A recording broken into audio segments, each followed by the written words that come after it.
دیکھیے کیسا ہے نا، وقتی طور پر کوئی کسی عالم کی طرف رجوع کرے تو وہاں پہ مین پرابلم نہیں ہے. آپ حنفی ہیں، آپ حنفی فقہ کی طرف رجوع کرتے ہیں، وہاں پرابلم نہیں ہے. پرابلم کہاں ہے نا کہ جہاں پہ لوگ باندھ دیتے ہیں کہ ہم اپنے مسلک سے باہر نہیں دیکھیں گے، ہم اپنے مسلک کے ہی جو مسائل یہاں جو مسلک کے تحت ہی بیان کیے گئے ہیں، یا ہم یہاں جو اصول بتائے گئے ہمارے مسلک کے اندر اسی کے تحت رہیں گے. تو جہاں لوگ باندھ دیتے ہیں اپنے آپ کو کہ ہم حنفی ہم اس سے باہر نہیں دیکھ سکتے، وہاں پہ اصل پرابلم ہے. تو یعنی اگر مان لو جیسے مثال کے طور پر کسی چیز مسئلے میں آپ کو ملتا ہے کہ امام شافی کے پاس مضبوط دلیل ہے قرآن حدیث کی روشنی میں، تو کیا آپ امام شافی کی بات وہاں لیں گے یا نہیں لیں گے؟ نہیں، اس میں پھر آدمی یہ کرے گا نا جہاں اسے اچھا لگے گا وہ فالو کرے گا. جیسے امام شافی کہتے نہیں ہیں، وہ ہم مثال کے طور ہاں پر ہاں امام بولیے. شافی کہتے ہیں خون نکلنے سے جو ان کے یہ آپ نزدیک نے بہت اچھا سوال پوچھے کہ جو اچھا لگے گا آدمی خواہشات کی پیروی کرے گا، یہ ایک ویلڈ سوال ہے آپ کا. ہاں یہ سوال اٹھایا گیا ہے، تو یہ بات کیونکہ آپ نے بھی سنی ہوگی تو اس لیے آپ دوہرا رہے ہیں وہ بات. اب یہ بتاؤ کہ اللہ تعالیٰ تو جانتا ہے کہ کون خواہشات کی پیروی کر رہا ہے اور کون دلائل کی روشنی میں کوئی بات ثابت، دلائل کی روشنی میں کون سی بات ثبوت کی روشنی میں ثابت ہو رہی ہے اس کو مان رہا ہے. اگر ہم ایسے ہی کہیں جیسے مثال کے طور پر جیسا آپ نے کہا، تو کوئی اگر کہے بھائی جتنے مذہب ہے اسی مذہب پہ چل لو جو مذہب ہے دنیا کے.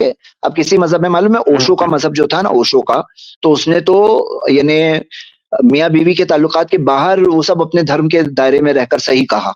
تو ابھی کوئی بولے آدمی خواہشات کی پیروی کرے گا تو کوئی بھی مذہب پہ جائے گا، کہیں پہ کوئی چیز لے گا، کہیں پہ کوئی چیز لے گا، اسی لیے جس مذہب پہ پیدا ہوئے وہی لے لو، اسی پہ رہو. تو ہم کہتے ہیں نہیں، یہاں پہ بات کیا ہے، ہم کہتے ہیں نہیں، حق ہے، دین اسلام حق ہے، دیکھو سب دنیا کے راستوں کو دیکھو، لیکن جو حق ہے وہ واضح ہے، کلیئر ہے، قد تبین الرشد من الغی، صحیح اور غلط واضح ہے، صحیح چیز مل جائے اس کو قبول کرو.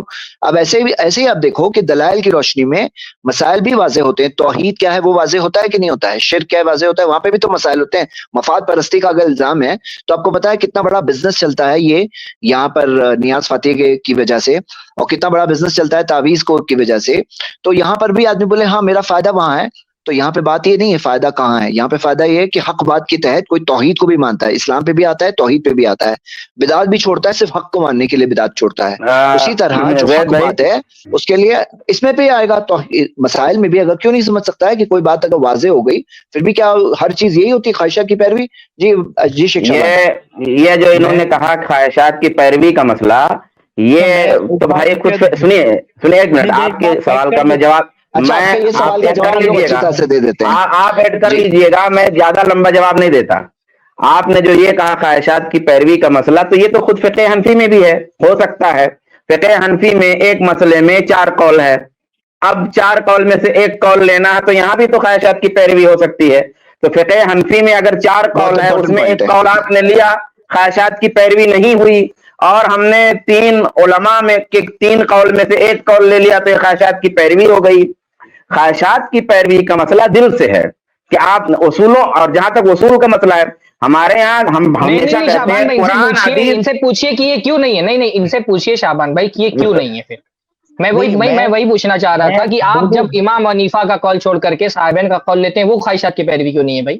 وہی جی تو ہمارے اوپر جو الزام آپ لگا رہے ہیں، قرآن حدیث کے ساتھ ہم سلف کے فہم کو سامنے رکھتے ہیں. جب سلف کا فہم رہے گا تب خواہشات کی پیروی نہیں ہو پائے گی، اور جو لوگ خواہشات کی پیروی کرتے ہیں وہ سلف کے فہم کی شرط نہیں لگاتے. یہ فرق ہے.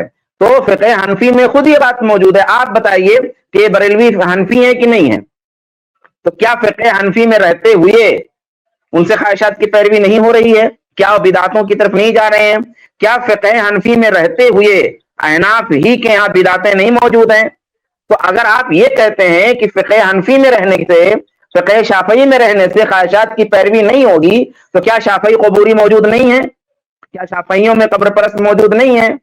کیا حنبلیوں میں بدعت کے قائلین موجود نہیں ہیں؟ کیا احناف میں کثرت سے ایسے لوگ موجود نہیں ہیں؟ احناف ہی میں کئی طبقے موجود نہیں ہیں؟ ایک تقلید آپ جو نعرہ دیتے ہیں کہ تقلید سے ایسا ہوگا کہ پابند ہو جائیں گے، منظم رہیں گے. کہاں منظم ہے بھائی؟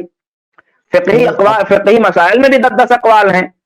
یہ بات آپ کیسے کہہ رہے ہیں؟ نہیں آپ پہلے یہ بات سمجھ میں آئی آپ کو کہ نہیں؟ آپ خواہشات کی پیروی کا نام کہہ رہے ہیں. آپ کی بات سنا تھا نا. کیا کرو آپ کے جو بات میں نا، آپ جو باتیں بہت بولنا چاہ رہے تھے، لیکن ایک بات پہ ہم فوکس کر کے ایک چیز بھی اچھے سے کلیئر کر دی تو ہمارے لیے کامیابی ہے بھائی. تو آپ نے جو کہا کہ خواہشات کی پیروی آدمی کرے گا، تو کم سے کم یہ بات آپ بتاؤ کہ دیکھو